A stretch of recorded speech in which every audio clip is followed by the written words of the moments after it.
Halo, selamat pagi. Bagaimana nih kabarnya? Semoga kalian dalam keadaan sehat selalu. Oke, hari ini kita lanjut saja ke materi teks eksplanasi, mengkhusus ke menyusun teks eksplanasi. Jadi kalian simak baik-baik videonya.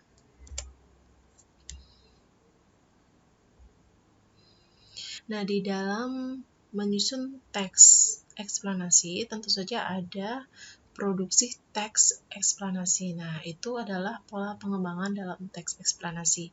Nah, itu terbagi menjadi dua. Yang pertama adalah pola pengembangan sebab akibat. Yang kedua, itu ada pola pengembangan proses. Oke, kita bahas dari yang pertama, yaitu adalah pola pengembangan sebab akibat. Nah, pola pengembangan sebab akibat ini adalah bertujuan untuk menjawab pertanyaan ya dengan kata tanya, mengapa, dan bagaimana. Nah, di mana dia menjawab kata tanya mengapa digunakan untuk menjelaskan sebab akibat terjadinya sesuatu. Nah, biasanya pola pengembangan sebab akibat itu untuk menjelaskan di mana fenomena sosial budaya. Nanti Miss jelaskan. Nanti Miss punya salah satu contohnya. Lanjut kita ke pola pengembangan proses. Nah, pola pengembangan proses ini adalah digunakan untuk menjelaskan proses terjadinya suatu fenomena. Nah, di mana pengembangan proses itu digunakan untuk menjawab pertanyaan bagaimana suatu fenomena itu terjadi. Nah, pola pengembangan proses dapat digunakan dengan langkah-langkah berikut. Nah, yang pertama, kita harus mengetahui perincian secara menyeluruh. Kedua, membagi proses menurut tahapan-tahapan kejadiannya, ya. Jadi harus secara mendetar untuk mendapatkan riset-riset di mana yang kita gunakan di dalam pembuatan teks eksplanasi. Dan yang terakhir itu menjelaskan setiap urutan ke dalam detail-detail yang tegas sehingga pembaca itu dapat melihat seluruh proses yang sangat jelas. Oke, kita lanjut saja ke contohnya. Oke, jadi contohnya yang pertama itu adalah pola pengembangan sebab akibat. Oke, Miss bacakan. Aktivitas gunung berapi merupakan salah satu penyebab terjadinya gempa bumi. Aktivitas ini bisa disebut sebagai gempa bumi vulkanik. Titik gempa bumi jenis ini terjadi sebelum hingga setelah itu di suatu gunung berapi. Salah satu penyebab gempa vulkanik adalah adanya persentuhan antara dinding gunung berapi dengan magma beserta gas yang memiliki tekanan yang kuat. Persentuhan ini terjadi ketika magma berpindah secara tiba-tiba. Akibatnya muncul suatu ledakan di dalam dapur magma. Nah, tadi dikatakan bahwa pola pengembangan sebab akibat itu adalah bertujuan untuk menjawab pertanyaan dengan kata tanya mengapa dan bagaimana. Jadi dia berhubungan sebab dan akibat. Kira-kira ada nggak kalimat yang menyatakan penyebab dari aktivitas gunung berapi? Ayo, yang mana? Ya, salah satu penyebab aktivitas gunung berapi itu terjadi yaitu adalah gempa bumi ya. Lebih mengkhusus ke gempa vulkanik ya. Ini penyebabnya terjadi gempa bumi ya. Lalu penyebabnya gempa vulkanik, lebih mengkhusus ke gempa vulkanik adalah adanya persentuhan antara dinding gunung berapi dengan magma beserta gas yang memiliki tekanan kuat. Kira-kira tadi penyebabnya. Lalu akibatnya apa? Oke, akibatnya muncul suatu ledakan di dalam dapur magma. Jadi, kalian sudah paham kan pola pengembangan sebab akibat? Oke, kita lanjut saja ke pola pengembangan proses. Kita baca secara perlahan-lahan. Proses terjadinya puting beliung terkait erat dengan fase tumbuh awan cumulonimbus, dinamakan fase tumbuh titik. Dalam tahap fase tumbuh, terjadi arus udara naik atas awan yang kuat. Hujan belum turun, titik-titik ataupun kristal es masih tertahan oleh arus udara yang naik ke atas puncak awan. Fase selanjutnya, masa dewasa. Pada fase ini, titik-titik air tidak tertahan lagi oleh udara. Lalu naik ke puncak awan. Kemudian hujan turun menimbulkan gaya gesek antara arus udara naik dan turun. Temperatur massa udara yang turun ini lebih dingin dari udara sekelilingnya. Antara arus udara yang naik dan turunnya dapat timbul arus geser memutir. Membentuk pusaran, arus udara ini berputar-putar semakin cepat, mirip sebuah siklon yang menjilat.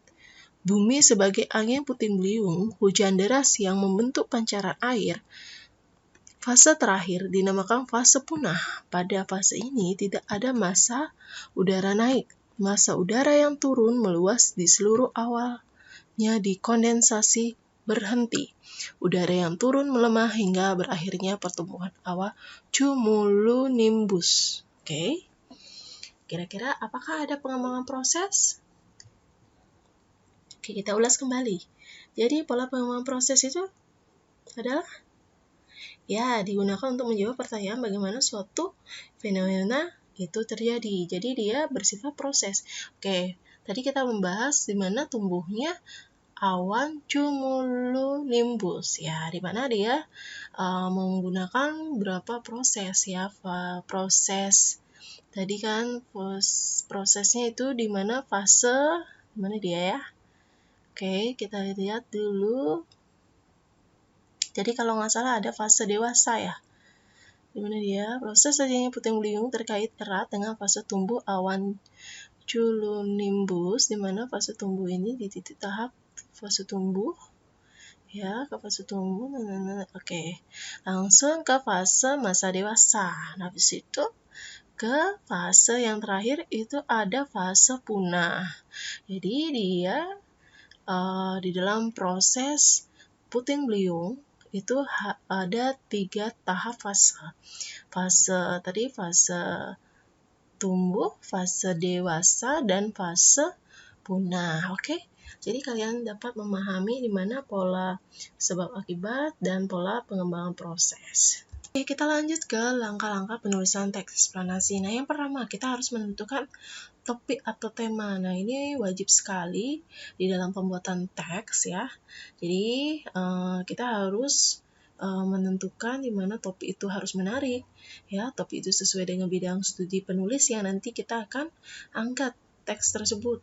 Lalu, topiknya harus jarang ditulis oleh orang agar tidak ada unsur plagiat ya.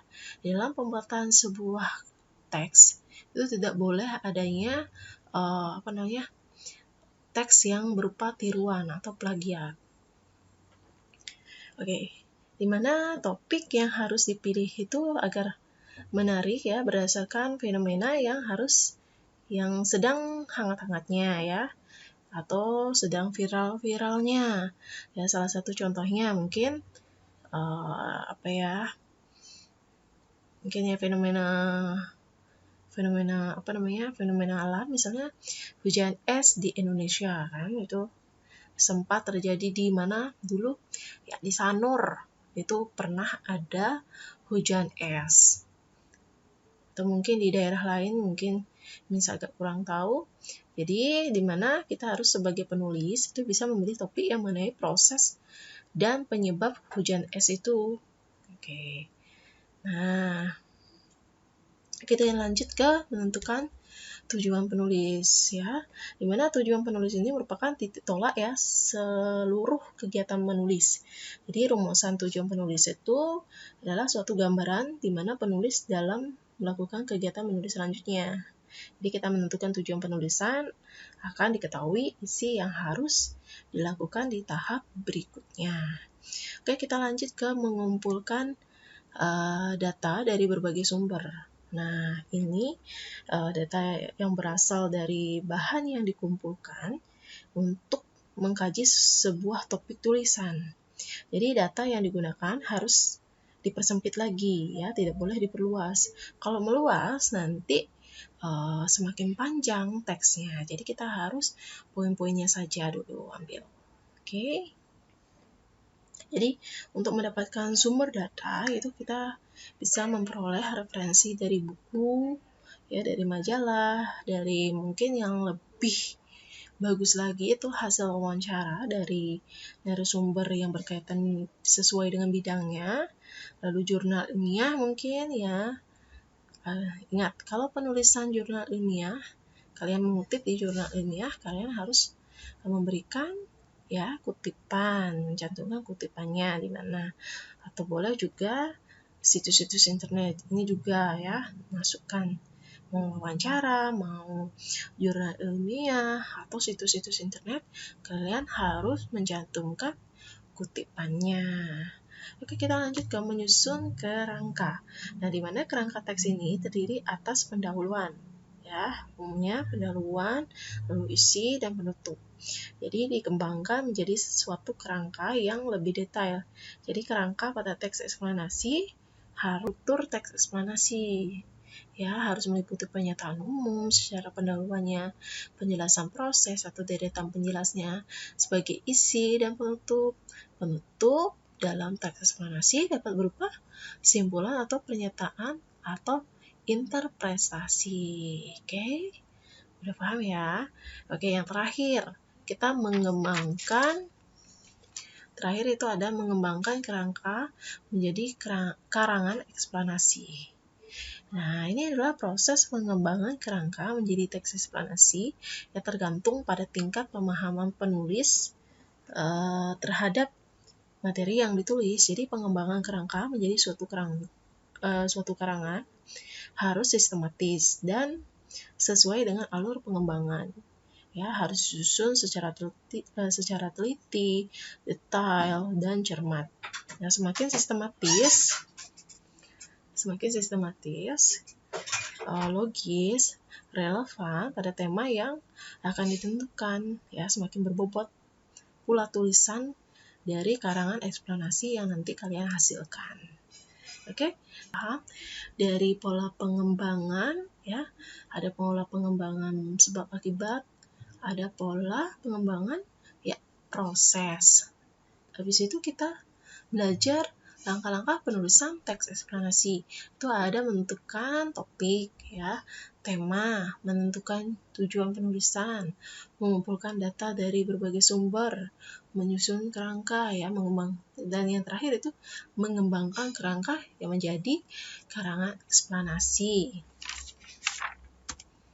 Oke, sekian penjelasan Miss. Semoga kalian dapat memahami. Akhir kata Miss tutup dengan Prama Santi. Om Santi Santi Om. Selamat pagi. Semangat ya.